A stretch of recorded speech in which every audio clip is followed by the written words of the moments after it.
शरीर न बिगड़े, संपत्ति न बिगड़े,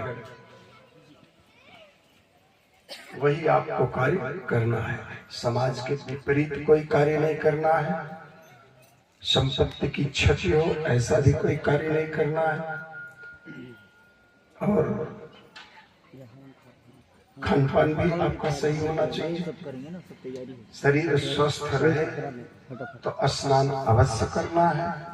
शरीर अगर स्वस्थ नहीं है तो शरीर को ध्यान में रखते हुए स्नान वगैरह आपको करना है। ये नहीं कि हमने स्नान नहीं किया तो मंत्र का जाप कैसे करें, भगवान का ध्यान कैसे करें, इस तरह का कोई भी भ्रम मन में मत पालना। शरीर स्वस्थ है, स्नान करके जब तक तब तक कोई समय का बंधन नहीं है। एक घड़ी आधी घड़ी पुण्य आधियों में आधी। आप सब किसान हो, समय आपके पास कम रहता है, बहुत सारे कार्य आपको करने पड़ते हैं। किसान जो होता है वो स्वयं अपने आप में एक यज्ञ पुरुष होता है। उसके द्वारा तो सुबह से लेकर शाम तक यज्ञ होते ही रहते हैं, है ना। आपके जो भी आप कार्य करते हो उससे बहुत सारे लोगों की उम्मीद बंधी रहती है। अनजाने में ही आप बहुत सारे लोगों का कल्याण करते रहते हो, है ना। अपनी वाणी से किसी को तकलीफ न हो, आपकी वाणी से, इसका भी ध्यान रखना है। आपको जो अच्छा लगे वही श्रवण करें, जो बुरा लगे, जो समाज हित में ना हो, परिवार हित में ना हो, उसका मतलब अपने जीवन से उसका संबंध ही खत्म कर दो। जो अच्छा लगे वही सुनो। निंदा किसी की मत करो, चाहे वो अपने घर वालों का या परिवार वालों का, समाज का या किसी का। किसी की बुराई को ग्रहण कदापि मत करो।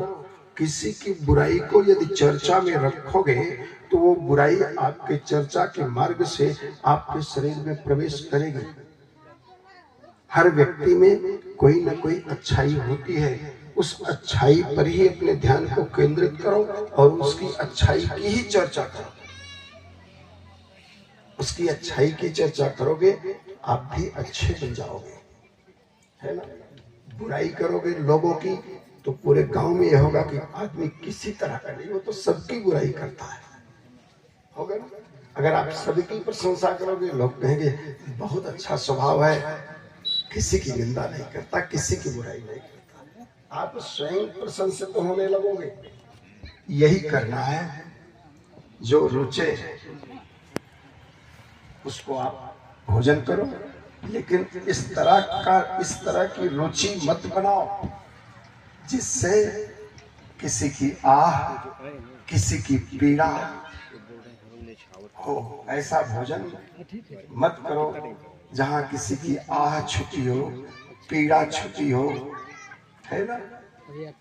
आह पीड़ा का मतलब समझते हो, तो आप शुद्ध शाकाहारी बनो।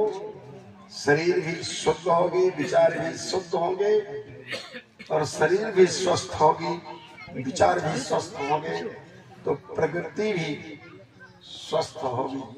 सदैव सकारात्मक ऊर्जा आपके शरीर में हमेशा रहेगी। और सकारात्मक ऊर्जा यदि आपको प्राप्त हो गई तो फिर किसी प्रकार का चिंता सबसे बड़ी बीमारी है।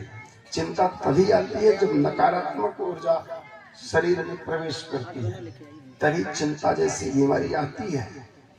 और सकारात्मक ऊर्जा जब प्रवेश करती है तो सारी चिंता, सारा दुख, सारा क्लेश खत्म हो जाता है, अपने आप में प्रसन्न रहोगे, ठीक है ना। आप सब लोगों को शिव मंत्र हमने दिया है। बड़े ही भोले भाले हैं, क्षणे रुष्टा क्षणे पुष्टा, तो क्षण में नाराज होते हैं तो क्षण में प्रसन्न भी हो जाते हैं। और अपने सेवकों, अपने अनुयायियों के प्रति तो उनमें कभी क्रोध आता ही नहीं है। ऐसे हैं भगवान भोलेनाथ, जगत गुरु हैं, संसार भर के गुरु हैं, और आज से आपके इष्ट देवता भी होंगे, ठीक है ना बेटा। बस इन्हीं बातों का ध्यान करिएगा।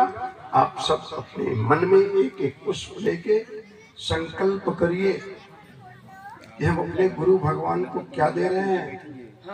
आपके अंदर जितनी भी बुराई व्याप्त है, आज उस सारी बुराई को मेरे चरणों में अर्पित कर दो, मुझे दे दो।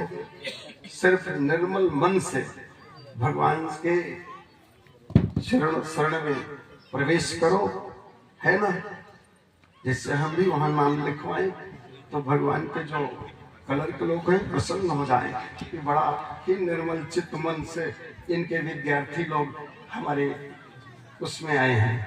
ठीक है ना। जितनी बुराई आपके अंदर है उसको मन ही मन संकल्प करो और उस बुराई से रिश्ता खत्म करने का प्रयास करो।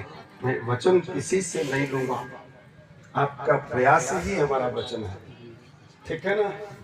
संकल्प बोल दो बेटा। यथा शक्ति यथा अलंकार सर्वदान संकल्पम हम। कैसे? कोई संख्या नहीं, कुछ नहीं। ठीक।